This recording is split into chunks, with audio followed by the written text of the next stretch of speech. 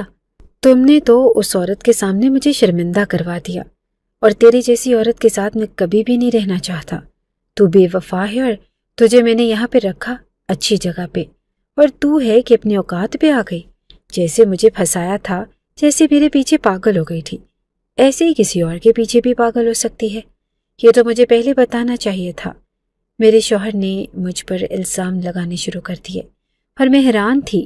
میں اسے بتانا چاہتی تھی کہ میرے ساتھ برا ہوا ہے، میں بری نہیں ہوں، لیکن اس نے میری بات کی سمجھ نہیں آئی کہ ان لوگوں نے مجھے خود ہی یہ کہا تھا کہ تم یہ بات کسی کو نہ بتانا، اور ظاہر ہے سب سے پہلے ایسی بات میں نے اپنے شوہر کو ہی بتانی تھی۔ ان لوگوں نے مجھے کہا کہ یہ بات کسی کو نہیں بتانا ورنہ تمہاری ویڈیو وائرل کر دیں گے۔ پھر خود ہی یہ بات میرے شوہر کو کیوں بتا دی، بلکہ اس کو ویڈیو بھی دکھائی، اور وہ مجھے چھوڑ کے جا چکا تھا۔ جب تیسرے دن مالکن کمرے میں آئی تو کہنے لگی کہ اب کیا یہاں بیٹھ کے سوگ مناتی رہو گی، گھر کے کام کون کرے گا؟ میں نے اس سے کہا کہ میرا شوہر کہاں ہے؟ تو اس نے کہا کہ وہ تو چلا گیا، ابھی اس کا فون آیا تھا اور وہ کہہ رہا تھا کہ میں ہمیشہ کے لیے جا رہا ہوں۔ میں نے کہا کہ آپ نے ایسا کیوں کیا؟ آپ نے اس کو میری ویڈیو کیوں دکھائی؟ جھوٹ بولا تو؟ کہنے لگی کہ گھر کے کام کر، باتیں نہیں کر۔ اس نے مجھے زبردستی اٹھایا اور مجھے گھر کے کام کروانے لگی۔ میں سوچنے لگی کہ اب یہاں سے کہاں جاؤں گی، میرے ساتھ اتنا برا ہو گیا اور اپنی ماں کے گھر جاؤں گی تو کس منہ سے؟ جب میں نے اس سے کہا کہ میں یہاں سے چلی جاتی ہوں تو اس نے کہا کہ بھاگنے کا سوچنا بھی نہ۔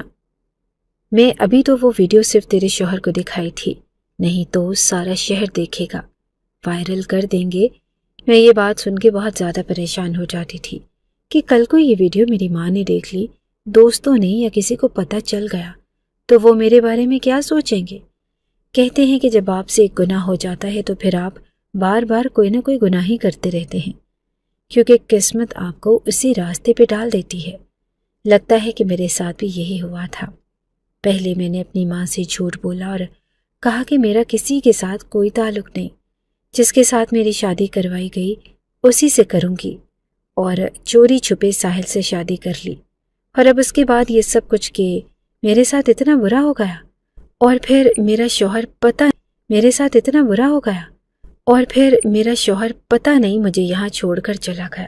لوگوں کے دماغ میں کیا چل رہا تھا مجھے پتہ نہیں تھا۔ میں نے سوچا تو شاید وہ ساحل پھر سے میرے کمرے میں آئے گا، لیکن ان لوگوں نے تو کوئی اور ہی پلان بنا رکھا تھا۔ اس کے بعد جب جانا تو سانس بند ہو گیا۔ ایک دن میں گھر سے نکلنے لگی تو مجھے میری مالکن نے ہی روک لیا۔ میں نے کہا کہ آپ پہلے بھی تو مجھے باہر جانے دیتی تھی، اب کیا ہو گیا؟ میں گھر کا سامان لینے ہی تو جا رہی ہوں۔ میں نے سوچا تھا کہ گھر کا سامان بھی لے لوں گی اور دکان سے ساحل کے نمبر پہ فون بھی کروں گی۔ اس کے پاس تو فون تھا، میں اپنے دوست کے نمبر سے اس کے ساتھ باتیں کرتی تھی، لیکن اس کے پاس تو ہمیشہ سے فون تھا اور میں اس سے پوچھتی تو صحیح کہ مجھے یہاں پر اکیلا چھوڑ کے کہاں چلا گیا۔ مالک نے مجھے کہا کہ باہر والے کام آج سے ہم خود کر لیں گے، تو صرف گھر کے کام کیا کر۔ میں نے کہا کہ نہیں، میں لے آتی ہوں سامان، مجھے پتا ہے کہ کتنا لانا ہے اور کیسا لانا ہے۔ تو انہوں نے کہا کہ کیوں؟ جب تم نہیں تھی تب بھی تو ہم خود ہی لے کر آتے تھے، ہم سنبھال لیں گے، تم گھر کے کام کرو۔ صاف پتہ چل رہا تھا کہ وہ مجھے باہر نہیں جانے دینا چاہتی تھی۔ پھر میں نے سوچا کہ کوئی بات نہیں، گھر میں بھی تو فون ہے، یہ دونوں ماں بیٹا کون سا میرے سر پہ کھڑے رہتے ہیں، گھر کے فون سے کر لوں گی۔ لیکن میں نے نوٹ کیا تھا کہ مالکن پورا دن مجھ پہ نظر رکھتی تھی، اور ایک دن جب مجھے فون کرنے کا موقع مل گیا تو پتہ چلا کہ فون کی تار ہی کٹوا دی گئی ہے۔ اس کا مطلب کہ یہ لوگ مجھ پہ نہ صرف نظر رکھ رہے تھے بلکہ مجھے قید کر رہے تھے۔ لیکن اپنے گھر کی اس نوکرانی کو ان کو قید کرنے کا کیا فائدہ، جس کا پتی بھی اس کو چھوڑ کے چلا گیا اور جس کے پاس سب کچھ بھی نہیں ہے۔ مجھے نہیں پتا تھا کہ ان کے دماغ میں کیا چل رہا ہے۔ جب ایک دن مالکن میرے کمرے میں آئی اور مجھے دلہن والے کپڑے پکڑا کر کہنے لگی کہ دلہن بن جا، آج تیری شادی ہے۔ میں نے ہی شادی ہو چکی ہے، آپ میری شادی کیسے کروا سکتی ہو؟ تو اس نے کہا کہ وہ سب کچھ ہم سنبھال لیں گے، تو تیار ہو جا، آج تیری شادی ہے۔ اور میں سمجھ گئی کہ وہ اپنے بیٹے کے ساتھ میری شادی کرانا چاہتی ہے۔ میں نے کہا کہ میں تیرے بیٹے سے کبھی بھی شادی نہیں کروں گی، جس آدمی نے میری زندگی برباد کی ہو، میں اس کے ساتھ ایسی شادی بھی نہیں کروں گی جو دراصل ہوئی ہی نہ ہو، کیونکہ ایک شادی کے اوپر دوسری شادی تو نہیں ہو سکتی۔ وہ کہنے لگی کہ تیرا دماغ ٹھیک ہے، میں تیرے جیسی لڑکی سے اپنے بیٹے کی شادی کرواؤں گی؟ تو ہمارے گھر کے باتھ روم صاف کرتی ہے اور تجھے اس گھر کی بہو بنا لوں، اپنے سر پہ اٹھا لوں، زیادہ سپنے دیکھنے کی ضرورت نہیں تجھے۔ اتنا کہا ہے کہ تیری شادی ہے، اور اس کا مطلب یہ نہیں کہ تیری شادی میرے بیٹے سے ہے، جلدی جلدی تیار ہو جا۔ میں نے کہا کہ کیوں تیار ہو جاؤں، کیا مطلب ہے اس بات کا؟ جب میں نے تھوڑا سا احتجاج کیا تو اس نے مجھے ایک ساتھ بہت سارے تھپڑ دے مارے۔ اس کے بعد میں اس کے اشاروں پہ ناچنے لگی۔ جب میں تیار ہو گئی تو مجھے پتا چلا کہ میری شادی ایک عمر رسیدہ آدمی سے کروائی جا رہی تھی، اور وہ آدمی اس عورت کو پیسے بھی دے رہا تھا۔ اس نے مجھے اس آدمی کے ساتھ رخصت بھی کر دیا، لیکن یہی ہوا کہ اس کے گھر میں بھی مجھ پہ نظر رکھی جاتی، اور میں وہاں سے بھاگ نہیں سکتی تھی۔ میں حیران تھی کہ کیسے میری شادی کروا دی، مجھے ابھی تک یقین ہی نہیں آ رہا تھا۔ لیکن ایک ہفتہ گزرا کہ مجھے اس عورت نے فون کیا اور کہا کہ باہر ایک رکشہ کھڑا ہے، اس میں بیٹھ جا، نہیں تو ساری زندگی اس بوڑھے کے ساتھ گزارنی پڑے گی اور سب کی نظروں سے بچ کے آنا۔ میں نے ایسا ہی کیا اور وہ رکشہ سیدھا مجھے اس عورت کے گھر لے آیا۔ کہنے لگے کہ اب تو نے واپس نہیں جانا، چل گھر کے کام کر۔ اسی طرح اس نے 2 مہینے بعد پھر سے میری شادی کسی بوڑھے آدمی کے ساتھ کروا دی اور وہاں سے خود ہی مجھے بھگوا کے واپس اپنے گھر لے آیا کرتی تھی۔ ایسا وہ کئی دفعہ کر چکی تھی۔ ایسے بوڑھے لوگ تھے جن کو جوان لڑکیاں نہیں ملتی تھی اور وہ پیسے دے کر شادی کرتے تھے، لیکن 10-15 دن کے بعد یہ مجھے وہاں سے نکال لاتی۔ اور آپ لوگ یہ سوچے کہ جو بار بار میں اس عمل سے دہرائی جا رہی تھی کہ کسی بوڑھے آدمی کے ساتھ میری شادی ہوتی ہے اور پھر میں 10-15 دن اس کے ساتھ رہتی ہوں، اس کا کیا مطلب تھا؟ اب مجھے پتہ چلا کہ ان لوگوں نے میرے شوہر کو یہاں سے کیوں بھگایا، کیوں اس کو میری ویڈیو دکھائی، جبکہ اس میں تو ان کا نقصان تھا۔ ہاں نقصان تھا شاید، لیکن تب ہوتا نا نقصان جب وہ غیرت مند ہوتا، کہتا کہ میری بیوی کے ساتھ تم لوگوں نے اس طرح کا کام کرنے کی کوشش کی، میں تم لوگوں کو بتاتا ہوں، لیکن وہ تو پہلے سے ہی ایسا تھا۔ میرے ساتھ شادی کرتے ہی اس نے اپنا کام چھوڑ دیا اور مجھے استعمال کرنا شروع کر دیا۔ ان کو پتا تھا کہ وہ مجھے چھوڑ کے چلا جائے گا، اور ایک دفعہ وہ مجھے چھوڑ کے چلا گیا تو پھر نہ کوئی میرے آگے ہوگا نہ پیچھے، اور یہ لوگ مجھے استعمال کر سکیں گے۔ اور ایسا ہی تو جب پوچھا گیا کہ اس طرح تمہاری کتنی شادیاں کروائی گئی تو امید تھی کہ وہ کہتی کہ 3 یا 4، لیکن جب اس نے کہا کہ اس طرح سے میرے 12 نکاح کروائے گئے تو ہم سب اس کی یہ بات سن کے حیران رہ گئے، اور سارے ہی لوگ جس کے ساتھ اس کے نکاح کروائے جاتے تھے وہ بوڑھے تھے۔ ظاہر ہے کہ نکاح تو ہوتا ہی نہیں تھا، اس طرح سے نکاح نہیں ہوتا، وہ سب کچھ ایک جھوٹ اور فریب ہی ہوتا تھا۔ روشنی اپنی کہانی سناتے ہوئے صحیح طریقے سے ہی بول رہی تھی، لیکن بار بار اس کی آنکھوں میں آنسو آ رہے تھے۔ وہ ایک ایسی انسان بن گئی تھی جس نے اتنا درد اور اتنے غم برداشت کر لیے کہ اب اس پہ کچھ اثر ہی نہیں کر رہا تھا۔ لیکن جو رپورٹر ہی ہے کہانی سن رہی تھی، اور اس نے بعد میں یہ کہانی سن کے اسمبل کر کے ہمیں بھیجی۔ اس کا کہنا ہے کہ روشنی اپنی کہانی سنا رہی تھی اور ڈر مجھے لگ رہا تھا، اور میں سوچ رہی تھی کہ اس ایک لڑکی کے ساتھ اور کیا کیا ہوگا کہ اس کے ساتھ اتنا برا ہو گیا۔ ابھی بھی اس کی کہانی باقی تھی، اور میں یہ سوچ کے پریشان ہو رہی تھی کہ اب آگے کیا ہونے والا تھا۔ رپورٹر نے روشنی سے پوچھا کہ یہ جو اتنے سارے لوگوں کے ساتھ تمہاری شادی کروائی گئی ہے اور پھر تم ان کے گھر بھی چلی جاتی تھی اور 10-15 دن کے لیے ان کے گھر میں بھی رہتی تھی، تم نے ان میں سے کسی سے نہیں کہا کہ تمہاری مدد کریں، اور ان کو نہیں بتایا کہ تمہارے ساتھ یہ سب کچھ ہوا؟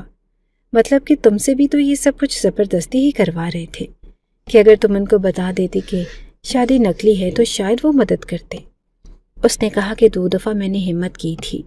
ایک شخص کو جب میں نے یہ بتایا کہ شادی ہوئی ہی نہیں کیونکہ میرا پہلے ہی نکاح ہو چکا ہے اور پتہ نہیں اور کتنے نکاح کروائے گئے ہیں، تو اس آدمی نے کہا کہ مجھے اس سے فرق نہیں پڑتا، ویسے بھی جتنے پیسے میں نے دیے ہیں اتنے پیسے میرے لیے کوئی اہمیت نہیں رکھتے۔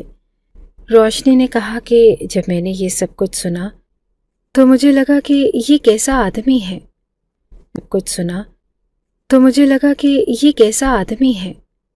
میں دوبارہ کسی سے مدد ضرور مانگوں گی، لیکن جب میں نے دوسرے سے مدد مانگی تو اس نے کہا کہ اس کا مطلب کہ تم سارے ملے ہوئے ہو، اور الٹا اس نے مجھے ہی باتیں سنائی اور مجھ پہ ہاتھ اٹھانے کی کوشش کی، لیکن اس کے بعد وہ نارمل ہو گیا۔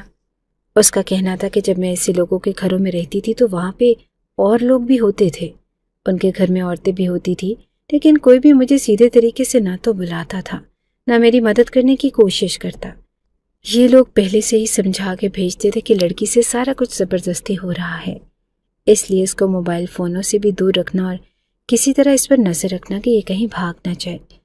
اس نے کہا کہ شاید مجھے 1-2 موقع ایسے ضرور ملا تھا کہ جس میں میں بھاگ سکتی تھی، لیکن میرے دل میں یہی بات تھی کہ میری ویڈیو وائرل کر دیں گے اور پھر پورے شہر اور پورے ملک میں میری ویڈیو پھیل جائے گی، پتہ نہیں کہاں کہاں چلی جائے گی، میری ماں تک پہنچ جائے گی اور اس کو پتہ چل جائے گا، وہ تو مجھے پہچان لے گی، پھر کیا ہوگا؟ بس یہی ڈر میرے دل میں بیٹھا تھا۔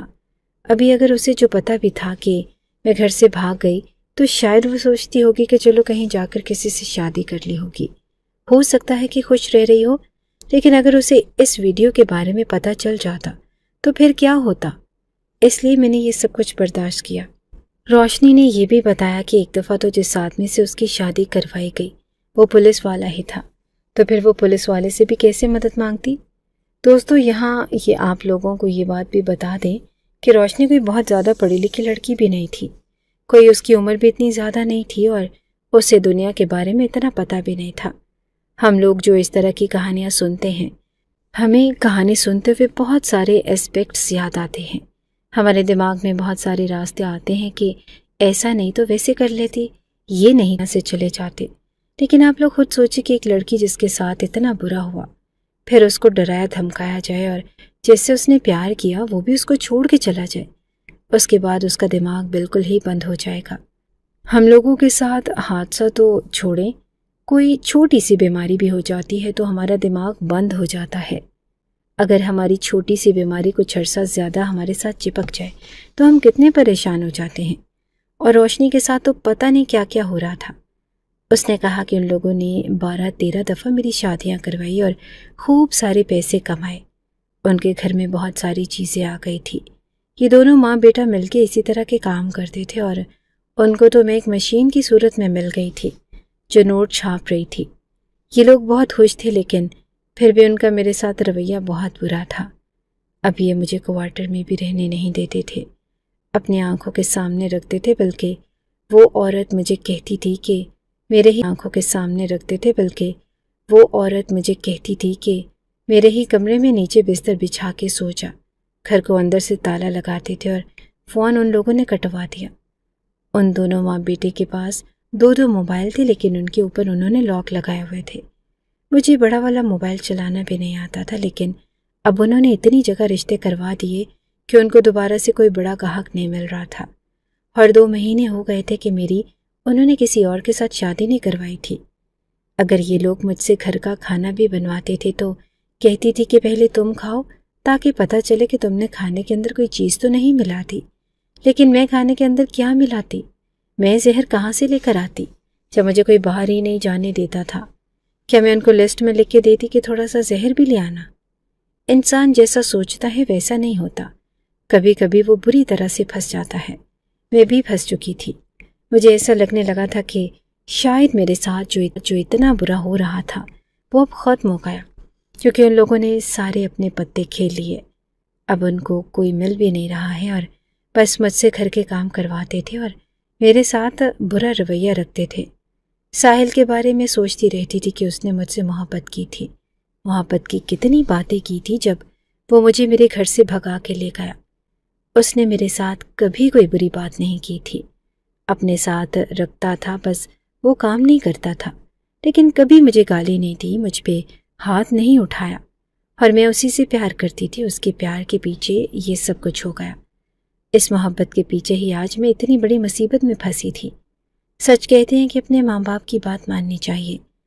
ایک دفعہ آپ اپنے ماں باپ کا گھر ان کی پروٹیکشن سے باہر نکل گئے تو پھر اس کے بعد آپ کے ساتھ کچھ اچھا نہیں ہونے والا۔ ابھی بھی میں ان لڑکیوں کو یہی کہوں گی کہ جو کسی کے ساتھ محبت کر کے بیٹھی ہیں کہ کبھی بھی میری طرح بنا زندگی کا سب سے بڑا فیصلہ نہ کرنا۔ اب تو میں سوچتی تھی کہ کاش میری ماں نے میری شادی کسی سے کروا دی ہوتی، کسی ایسے انسان سے جو نہ تو جوان ہوتا اور نہ ہی ساحل جیسا خوبصورت ہوتا، لیکن کم سے کم وہ مجھے عزت سے اپنے گھر میں تو رکھتا، کبھی مجھے ایسے چھوڑ کے تو نہیں جاتا۔ اور میں اتنی بڑی پاگل تھی، اتنی بے وقوف تھی کہ مجھے یہ بھی نہیں پتا تھا کہ ساحل کون سے گاؤں میں رہتا تھا۔ وہ ہمیشہ کہتا تھا کہ گاؤں میں میرا گھر ہے، وہاں میرے ماں باپ رہتے ہیں، اور وہ کہتا تھا کہ مجھے اپنے باپ سے بہت زیادہ ڈر لگتا ہے۔ میرے باپ کو اگر پتہ چل گیا کہ میں نے چھپ کے شادی کی ہے تو بہت برا ہوگا، لیکن میں اس سے کبھی یہ پوچھ ہی نہیں پائی کہ اس کا گاؤں کون سا ہے۔ اگر مجھے پتا ہوتا تو میں جاتی اس کے گاؤں میں، کیونکہ وہی تو میرا شوہر تھا۔ ابھی تک ہم دونوں ایک دوسرے کے نکاح میں تھے، لیکن میرے ساتھ اتنا کچھ ہو گیا تھا، میں اس کے ساتھ زندگی نہیں گزارنا چاہتی تھی، پر اسے بتانا تو چاہتی تھی کہ اس کی وجہ سے میرے ساتھ کیا کچھ نہیں ہوا۔ اگر وہ مجھے چھوڑ کے نہ جاتا تو آج یہ سب کچھ نہ ہوتا۔ اس کے بعد ان لوگوں نے آپس میں بیٹھ کے بات کرنی شروع کر دی کہ لڑکی کی عمر تو ابھی اتنی زیادہ ہی نہیں، شکل بھی ٹھیک ہے، حلیہ بھی ٹھیک ہے، ٹھیک سے کھاتی پیتی نہیں، اور جو روتی رہتی ہے اس کی وجہ سے اس کی شکل خراب ہو رہی ہے۔ یہ تو اس کو سمجھا لیں گے، لیکن اب سوچو کہ آگے کیا کرنا ہے۔ ان دونوں ماں بیٹا کی باتیں میں سن پا رہی تھی، لیکن زیادہ غور سے سننے کی کوشش کر رہی تھی۔ پتہ نہیں اب وہ کیا پلان بنا رہے تھے۔ مجھے لگا کہ پھر سے کسی کے ساتھ میری نقلی شادی کروائیں گے، لیکن انہوں نے تو کوئی اور ہی کام کرنے کے بارے میں سوچ لیا۔ انسان کبھی کبھی کہتا ہے نا کہ اس سے زیادہ برا اور کیا ہو سکتا ہے۔ میرے ساتھ بھی یہی بات تھی کہ میں اگر یہ سوچتی کہ اس سے زیادہ برا کیا ہو سکتا ہے میرے ساتھ، تو اس سے زیادہ برا بھی میرے ساتھ ہو جاتا تھا، کیونکہ انہوں نے گھر میں لوگوں کو بلانا شروع کر دیا تھا۔ انہوں نے اس کو گھر کو طوائف خانہ بنا دیا اور یہ لوگ مجھے استعمال کر رہے تھے۔ پتہ نہیں کتنے لوگوں کے ساتھ ان کی باتیں ہوتی رہتی تھی اور کتنے لوگ آتے تھے اور کتنے لوگ جاتے تھے۔ ایک دفعہ ایک لڑکا آیا اور اس کا نام زمان تھا۔ اس نے کہا کہ تمہارے جتنے پیسے ان لوگوں نے مانگے ہیں تم تو بالکل چپ چاپ بیٹھی ہو، کوئی بات تو کرو۔ یہ پہلا انسان تھا جو کہہ رہا تھا کہ کوئی بات کروں۔ میں نے کہا کہ میری ایک کہانی ہے اور میں سنانا چاہوں گی۔ تو اس نے کہا کہ ہاں۔ میں نے اسے جب اپنی کہانی کے بارے میں سنایا تو وہ حیران رہ گیا۔ اس نے کہا کہ میرے ساتھ باہر چلو گی؟ میں نے کہا کہ ہاں، کیونکہ اور میں کیا کہتی، لیکن یہ ماں بیٹا مان نہیں رہے تھے۔ اس نے کہا کہ 2 گھنٹے کے لیے باہر لے کے جا رہا ہوں، اور اس نے جب ان کو زیادہ پیسے دینے کی بات کی تو وہ لوگ مان گئے، لیکن وہ جب مجھے باہر لے کے گیا تب بھی میں نے اس کے ساتھ کوئی بات نہ کی۔ مجھے پتا تھا کہ 2 گھنٹے کے بعد واپس ہی آنا ہے، پر جیسے ہی آ کر پولیس اسٹیشن لے گیا، کہنے لگا کہ پولیس کو یہ نہیں بتانا کہ میں تمہارے پاس کیوں آیا تھا، لیکن تم جاؤ اور پولیس کو سب کچھ بتا دو اور اپنی رپورٹ کرواؤ۔ میں حیران رہ گئی۔ میں نے کہا کہ آپ میری مدد کر رہے ہیں؟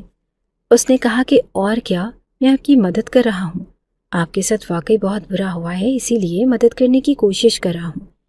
میں نے کہا کہ پھر وہ لوگ پوچھیں گے تو آپ کیا کہیں گے؟ تو اس نے کہا کہ میں کہہ دوں گا کہ تم ہاتھ چھڑا کے بھاگ گئی۔ میں نے ایک طرف دیکھا تو تم پیچھے سے غائب ہو گئی، بس اس سے زیادہ اور کیا کر لیں گے، لیکن تم جلدی جلدی یہاں سے نکل جانا اور اپنی ماں کے گھر چلی جانا، کیونکہ یہ جو تمہارے گھر میں لڑکا رہتا ہے نا، وہ مجھے جانتا ہے۔ اگر میں تمہیں اپنے گھر لے گیا تو وہ پیچھے پیچھے آ جائے گا۔ میں نے کہا کہ نہیں، میں آپ کے لیے مصیبت نہیں بننا چاہتی، لیکن آپ کا بہت شکریہ، لیکن اگر میں چلی گئی تو میری ویڈیو وائرل کر دیں گے۔ اس لڑکے نے کہا کہ کبھی بھی تمہاری ویڈیو وائرل نہیں کریں گے، اب تمہاری ویڈیو وائرل کر کے ان کو کیا مل جائے گا، اور تم ایک ویڈیو وائرل ہونے سے ڈرتی ہو، اور اتنے وقت سے جو تمہارے ساتھ اتنا برا ہو رہا ہے وہ اس ویڈیو کے وائرل ہو جانے سے بھی زیادہ خطرناک ہے۔ ویڈیو وائرل ہو جائے گی تو کیا ہو جائے گا، لوگ دیکھیں گے، اس کے بعد سب کچھ بھول جائیں گے، اگلے دن کوئی اور ویڈیو آ جائے گی، لیکن کم سے کم جو تمہارے ساتھ اتنا برا ہو رہا ہے وہ تو نہیں ہوگا۔ اس لڑکے کی بات تو میرے دل پہ جا کے لگی۔ میں نے ایسا پہلا کیوں نہیں سوچا؟ میں بس ڈرتی رہی کہ میری ویڈیو وائرل کر دیں گے، لیکن یہ نہیں سوچا کہ جو میرے ساتھ ہو رہا ہے وہ تو اس سے بھی زیادہ برا ہے۔ میں نے اس کا شکریہ ادا کیا اور وہ وہاں سے چلا گیا۔ میں نے پولیس کو سب کچھ بتایا، ان کے ٹھکانے کے بارے میں، گھر کے بارے میں ساری کہانی سنائی۔ پولیس والے بھی میرے ساتھ اچھے طریقے سے پیش آ رہے تھے۔ جو سامنے آدمی بیٹھا تھا وہ بہت اچھا تھا۔ اس نے کہا کہ تفصیل سے سارا بیان لو۔ بعد میں پتہ چلا کہ وہ اس کو رجسٹریشن کا اہم سا کوئی پولیس والا نہیں، بلکہ ان کا بڑا افسر تھا جو آج راؤنڈ پہ آیا ہوا تھا۔ میری قسمت اچھی تھی کہ میں نے اسی سے جا کے مدد مانگی، اور اس کی وجہ سے آج یہ سب کچھ ممکن ہوا، کیونکہ وہ ایک ایماندار آدمی تھا اور اس کے سامنے کوئی بھی بے ایمانی نہیں کر سکتا تھا۔ اس نے کہا کہ اس لڑکی کی پوری مدد کی جائے۔ رات ہو رہی تھی تو انہوں نے کہا کہ اب آپ کو کہاں جانا ہے؟ میں سیدھا اپنی ماں کے گھر نہیں جانا چاہتی تھی، اس لیے میں نے اپنی ایک خالہ کے گھر کا پتہ بتا دیا۔ ان لوگوں نے وہاں پہ چھوڑ دیا اور وہ بھی مجھے دیکھ کے حیران رہ گئی۔ میں نے ان کو پوری بات نہیں بتائی، بس یہ بتایا کہ کسی لڑکے سے شادی کر لی تھی، پر وہ مجھے چھوڑ کے بھاگ گیا۔ انہوں نے مجھے 2 دن اپنے پاس رکھا اور اس کی بات کہنے لگی کہ چل تجھے تیری ماں کے پاس چھوڑ کر آتی ہوں، وہ تجھ سے مل کے بہت خوش ہوگی۔ میں جانا نہیں چاہتی تھی کیونکہ مجھے برا لگ رہا تھا۔ میری ماں مجھے دیکھتی اور وہ کیا سوچتی، میں ان کا سامنا کیسے کرتی۔ میری خالہ نے کہا کہ پاگل، ماں تو ماں ہوتی ہے، تجھے دیکھتے ہی گلے سے لگا لے گی، پوچھے گی بھی نہیں کہ کیوں چلی گئی تھی اور کیا ہوا تیرے ساتھ، وہ تو تجھے اتنا یاد کرتی ہے اور بار بار تیرا پوچھتی ہے۔ میری آنکھوں میں بھی آنسو آ گئے۔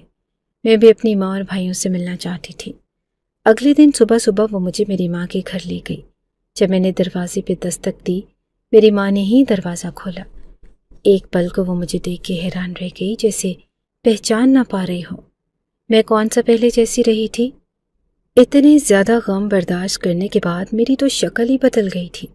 میری ماں نے واقعی مجھے فوراً گلے سے لگا لیا اور پھوٹ پھوٹ کے رونے لگی۔ میں نے ان کو تھوڑا سا ہی بتایا کہ میرے ساتھ کیا ہوا ہے۔ انہوں نے دوبارہ کوئی بات نہیں کی۔ انہوں نے کہا کہ چل جو بھی ہوا اسے بھول جا۔ میرے لیے اپنے ہاتھوں سے کھانا بنایا اور بھائیوں سے بات کی۔ بھائی میرے دونوں ہی چھوٹے تھے، لگ رہا تھا۔ میری ماں نے رات کو کہا کہ آج تو نے میرے ساتھ سونا ہے۔ وہ ساری رات میرا سر دباتی رہی اور میں روتی رہی۔ پھر میں نے اپنی ماں کو آہستہ آہستہ باقی سب کچھ بتانا شروع کیا۔ وہ بھی حیران رہ گئی اور اس کے لیے یہ سننا ہی بہت بڑا عذاب تھا۔ میں نے کہا کہ پولیس کیس کرنا ہے۔ میری ماں نے کہا کہ ضرور کریں گے، ہم غریب صحیح لیکن ہم عزت دار لوگ ہیں اور کچھ بھی کر کے کیس لڑنے کی کوشش کریں گے۔ کوشش تو کریں گے ہی، اور ہم لوگوں نے کیس کر دیا اور ان دونوں کو ماں بیٹا کے بارے میں پولیس کو اور عدالت کو بھی سب کچھ بتا دیا کہ کہیں نہ کہیں سے تو انصاف ملے، وہ مجرم تو پکڑے جائیں۔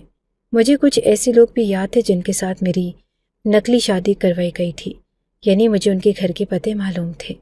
میں نے کہا کہ وہاں جا کے ان سے بھی بات کر سکتے ہیں، وہ بھی بتائیں گے کہ یہ لوگ کیسے ہیں اور کون ہیں، اور گھر کا پتہ بھی تو تھا میرے پاس، پولیس وہاں جا سکتی تھی۔ ابھی یہ سب کارروائیاں شروع ہو رہی تھی کہ ایک دن اگر ہوتے تو شاید یہ سب کچھ نہ ہوتا، لیکن اگر یہ سب کچھ ان کے ہونے کے باوجود بھی ہو جاتا تو وہ برداشت کیسے کرتے؟ قبر پہ سر رکھ کے رو رہی تھی میں جب مجھے کسی اور کے بھی رونے کی آواز آئی۔ میں حیران ہوئی کہ کون ہے۔ سامنے دیکھا تو پیروں کے نیچے سے زمین نکل گئی۔ ایک پل کو پہچان نہ سکی لیکن دوسرے ہی پل پہچان لیا، کیونکہ وہ کوئی اور نہیں بلکہ میرا شوہر ساحل تھا۔ بیوی اپنے شوہر کو کسی بھی حال میں پہچان لیتی ہے، لیکن اس کو میں نے واقعی مشکل سے پہچانا تھا۔